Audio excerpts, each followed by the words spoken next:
This story is entirely fictional and created solely for entertainment purposes. It is not based on any real events, persons, or incidents. All characters and situations are products of imagination. The winter wind howled through the streets of Birmingham, Alabama, cutting through the darkness like a blade. It was 11:40 p.m. on December 15 when Detective Jackson Moore received the call that would haunt him for years to come. Another body had been discovered, the seventh victim in what the media had dubbed the Winter Night Murders.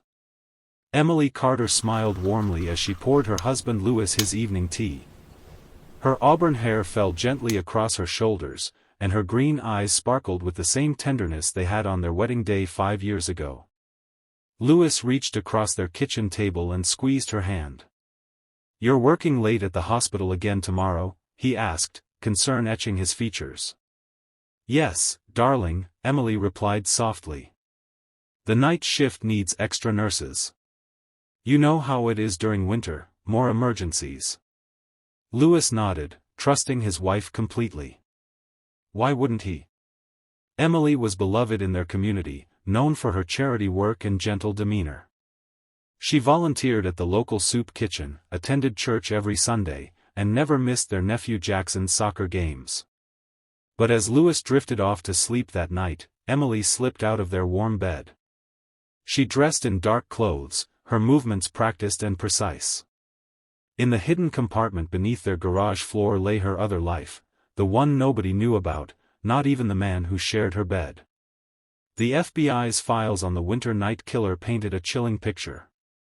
7 victims over 3 years, all murdered on cold winter nights between 11:30 p.m. and midnight. The killer was methodical, intelligent, and seemingly invisible. Special Agent Aiden Brooks had dedicated 18 months to the case, filling 3 walls of his office with maps, timelines, and victim profiles. "There's a pattern here," Aiden muttered to his partner, Detective Tracy Williams. All the victims were elderly women or young women in their 20s. All lived alone or with minimal security. And all were found with the same marking, a small incision behind the left ear. Tracy leaned forward, studying the photographs. "What about family connections?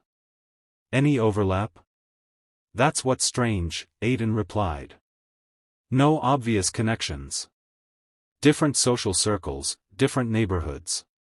It's like the killer is selecting them at random." But it wasn't random. Emily had her reasons.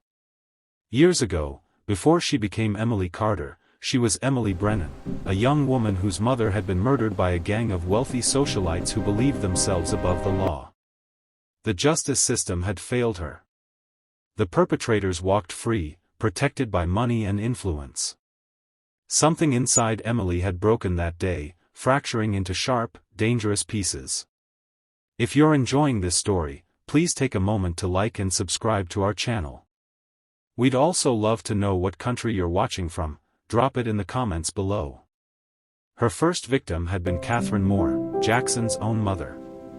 The detective didn't know that the kind nurse who had held his hand at his mother's funeral was the same person who had ended her life.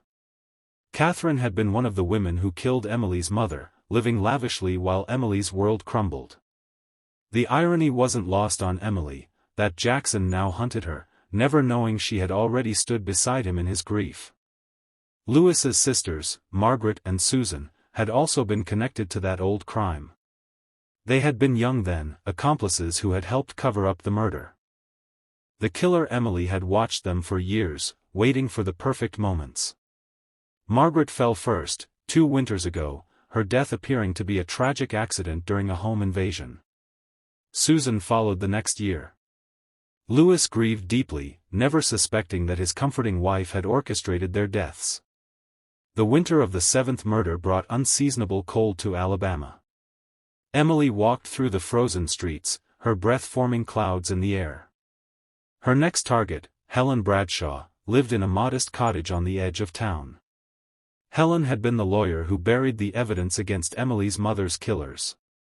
Inside the police station, Jackson and Aiden pored over new evidence. A security camera 3 blocks from the last crime scene had captured a figure in dark clothing. The footage was grainy, but something about the person's gait seemed familiar to Jackson. "Run it again," he ordered, leaning closer to the screen. His mind raced through everyone he knew, everyone he'd encountered during the investigation. The figure moved with purpose but also with grace, someone comfortable in their own skin. Tracy entered with coffee, noting the tension in the room. Forensics came back on the fiber found at the Bradshaw scene. It's from a medical uniform, specifically, the type used at County General Hospital. The revelation should have narrowed their search. County General employed over 300 people. But something in Jackson's gut twisted. His wife Sarah worked there. So did dozens of people he knew.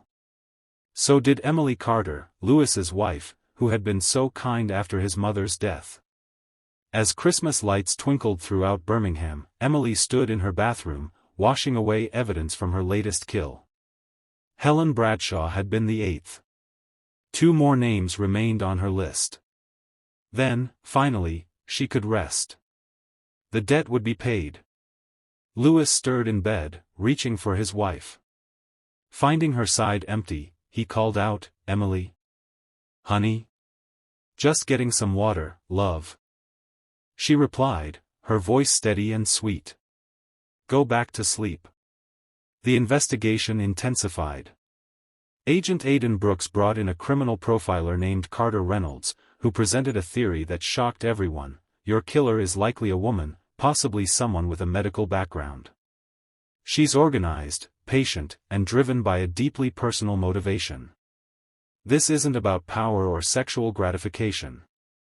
This is about justice, her version of it. We hope you're captivated by Emily's twisted tale. Don't forget to hit that like button and subscribe for more true crime stories. Tell us in the comments which country you're tuning in from. We love hearing from our global audience. Jackson felt the pieces clicking into place, but the picture they formed was too terrible to accept.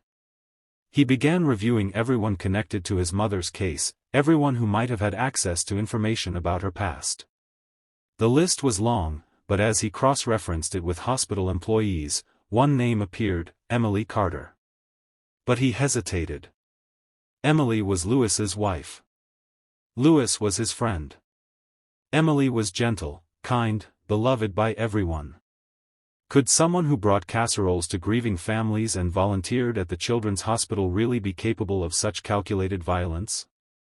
As winter deepened, Emily prepared for her final act.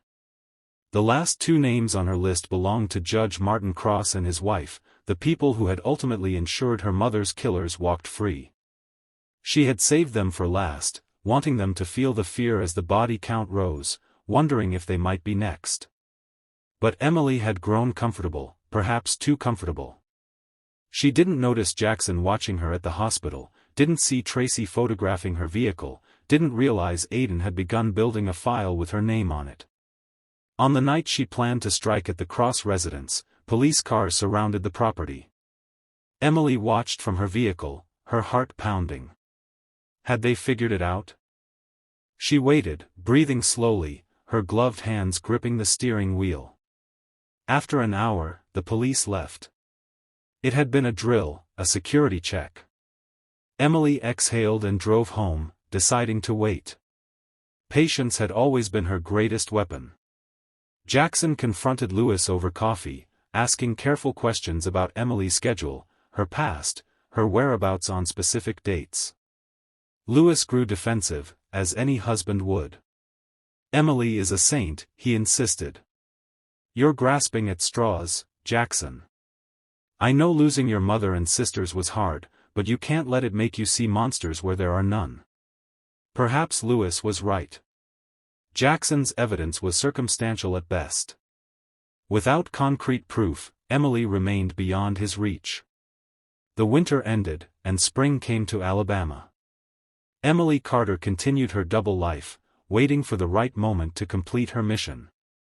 She remained patient, knowing that eventually, the spotlight would shift elsewhere. The winter night killer would become another cold case, another mystery that kept detectives awake at night. Lewis never knew. The community never suspected. Emily volunteered at the hospital, attended church, and smiled her warm smile. At night, when darkness fell and the temperature dropped, she would sometimes stand at her window, looking out at the city that held her secrets. 8 victims. 2 more to go. And all the time in the world. The woman who lived 2 lives remained free, a ghost in plain sight, proving that the most dangerous predators are often those we never see coming.